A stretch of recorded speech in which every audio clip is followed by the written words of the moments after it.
I've asked each of the two people who are leaving, given them an opportunity this evening to choose some readings and hymns and to share a closing message with us. So it's Karen first, so we're going to hear her reading now, read by Pat Rollnick, Ephesians 4, 7-8 and 11-16. To each one of us, grace has been given as Christ apportioned it. This is why it says, when he ascended on high, he led captives in his train and gave gifts to men.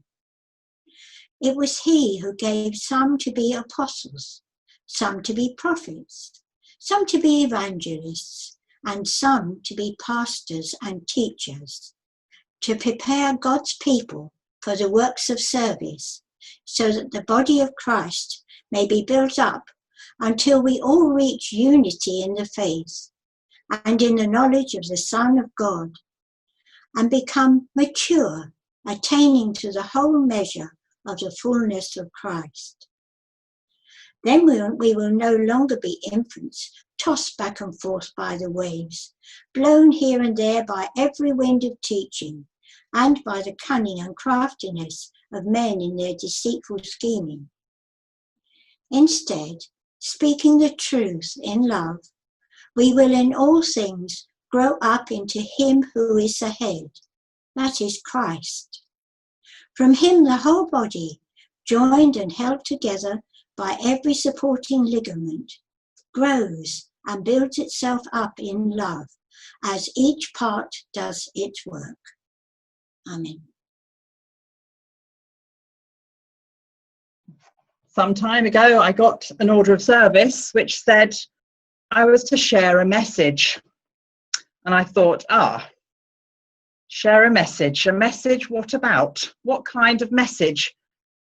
There was no lead on what this message might actually be about for you. Was it to be a deep theological exposition of that reading? Or was it to be a message of thanks to how wonderful South Beds have been for employing me? Or was it to be a list of all the achievements that I've actually achieved in 5 years working with you? Well, if that's what any of you are expecting, I'm sorry, but that's not what I'm about. And it's not what this time together is about. This is first and foremost a service of worship. And therefore, it's not about me at all. In fact, it's not about me, it's not about Jacqueline, it's not about any of us. It's about God. Yes, it's perfectly right to say it's a service of farewell as Jacqueline and I move on to other things, but primarily it's about God and how God has been the centre of all we have done together in Luton and will continue to do as we move on to our different pastures new. Many years ago, at my service of accreditation as a local preacher, the preacher at that service made that very point very clear. He said, yes, I might be a local preacher going around the different churches, preaching and meeting with people, but it never was and never should be about me. He went on to describe how on many pulpits he had seen pinned old scrappy bits of yellow paper the words, "We want to see Jesus," a somewhat daunting statement to greet any preacher as they stepped into the pulpit. But actually, that is what we are all called to do. And it's not just what us paid ministers are called to do. I think it is what we are all as Christians called to do. So it doesn't matter whether you're an ordained presbyter, a deacon, a lay worker, a circuit worker, a worship leader, a steward, a welcoming steward, circuit steward, pastoral visitor, the list goes on. We are all called to help others to see Jesus, to encounter Jesus in each other's lives. How? By allowing God to work through us and shape us and to use the gifts we all have, gifts given to us by God. So besides a message for this service, I was also asked to choose a reading and a reader.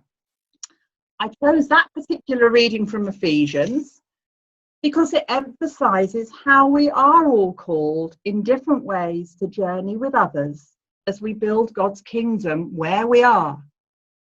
And it also tells us that by grace we are equipped to fulfil that calling.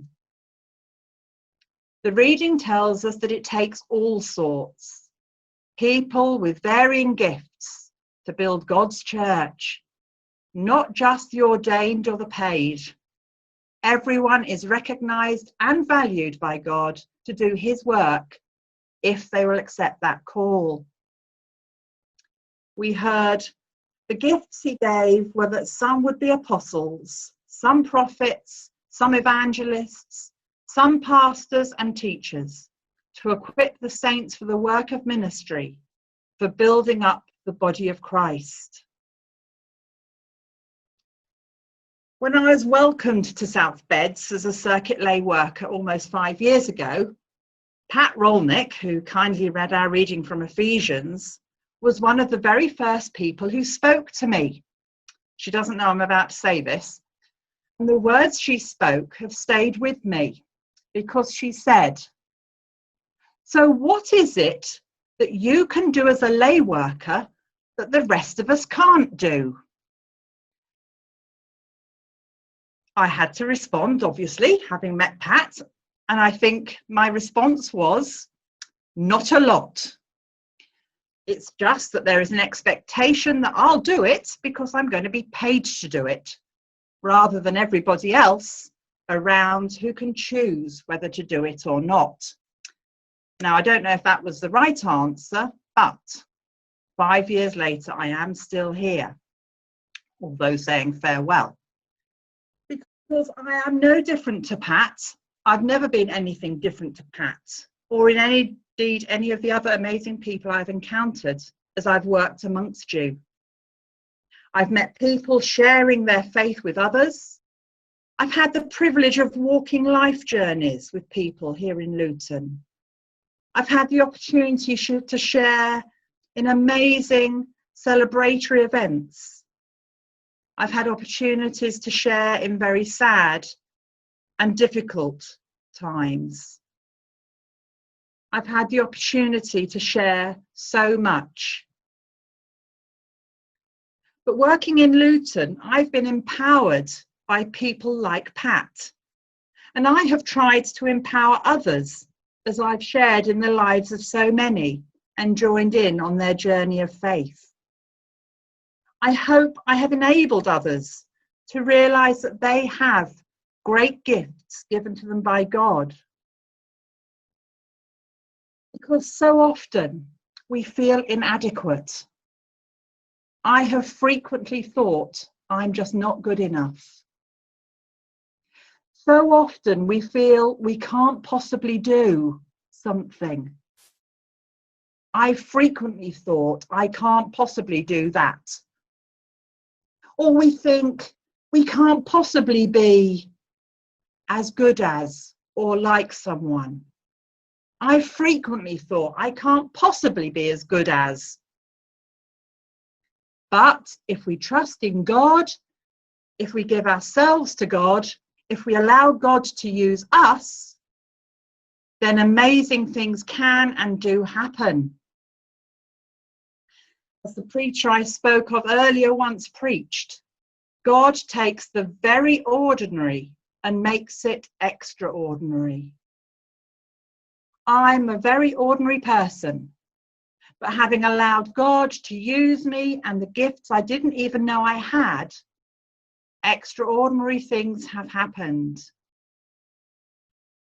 So as I move on from today, nothing really changes, other than I'll not be in Luton quite so much. Because the opportunities you have and I have still remain. If we make God the centre and purpose of our work, then out of the ordinary encounters we have, amazing things will happen. As I said at the start, this evening is not about me and Jacqueline. It's about God and the amazing things that have come about through the gifts that he has bestowed on us and continues to bestow on each of you. I was also asked to choose a hymn, and I thought the hymn that actually sums this up is actually the one we're going to go into next, Hear the Call of the Kingdom, because it reiterates some of what I've been trying to say, and I truly believe. We are all called to follow the King of Heaven, bringing hope to this world. Thank you.